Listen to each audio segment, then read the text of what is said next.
Today I'm going to offer you 3 tips for taking a day of silence.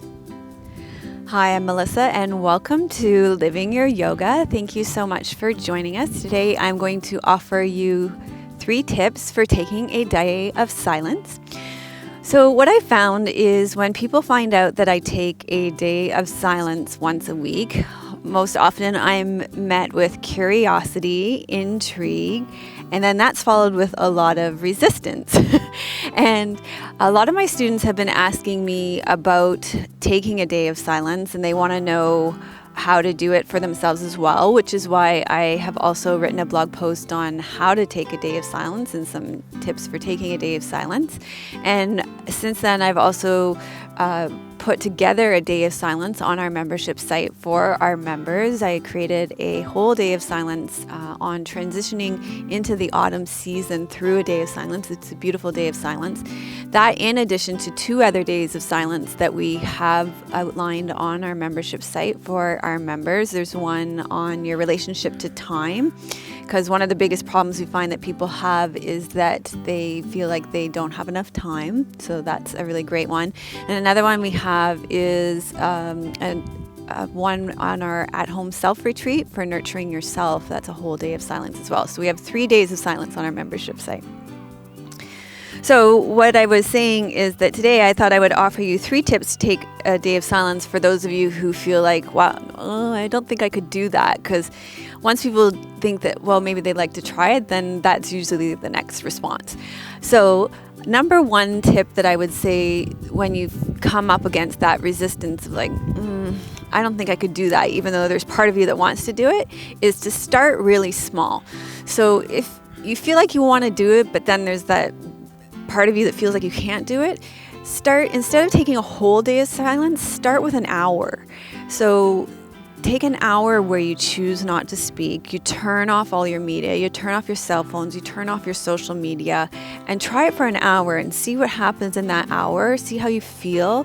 Notice if you feel any benefits from that. And if it works for you and you feel like it's something that you want to explore further, then you can the next day you try it, expand from 1 hour to 2 hours.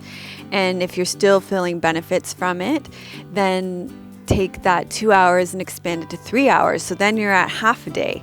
And from half a day, you can just gradually start increasing. If you're finding that it's really working for you, being in silence, having no media, not reading, just taking that day of silence and unplugging.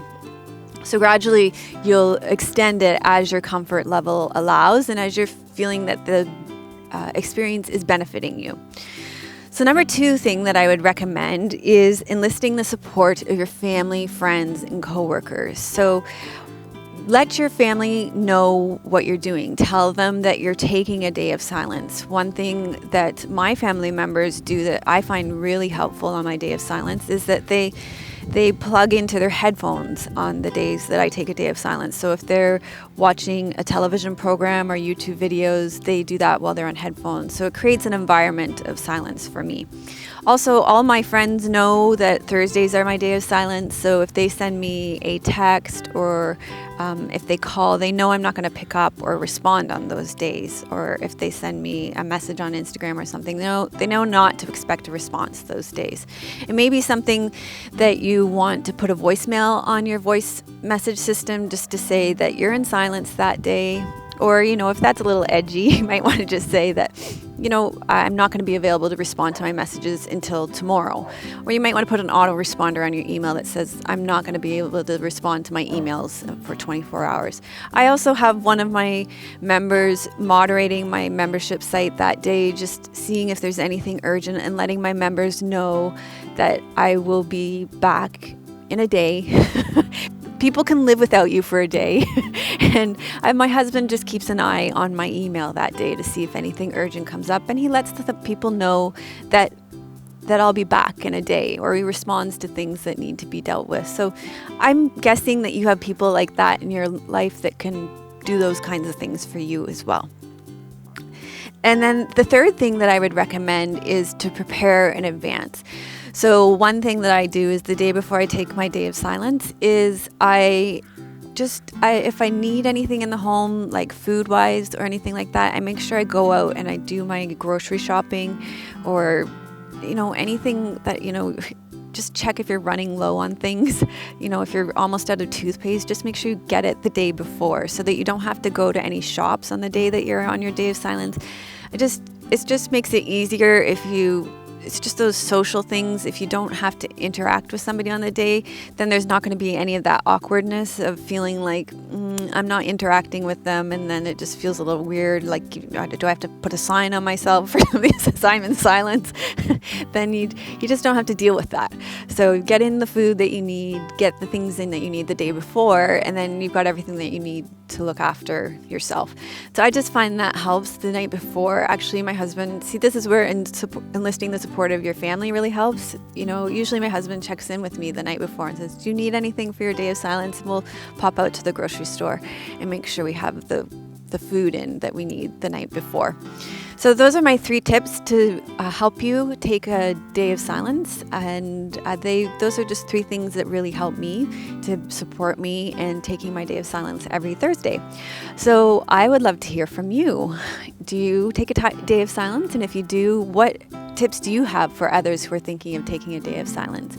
And if you're thinking of taking a day of silence, what questions do you have for those of us who do take a day of silence? We would love to help you out, because I know for those of us who do take a day of silence, it is something, I know for me, it's like a lifeline for me. So I would love to support you in being able to do the same. So leave your comments and questions below. We would love to hear from you. And thank you for watching. Namaste. Melissa would love to hear your questions and thoughts. Please leave your comments below the video. Thank you for your reviews on iTunes and YouTube.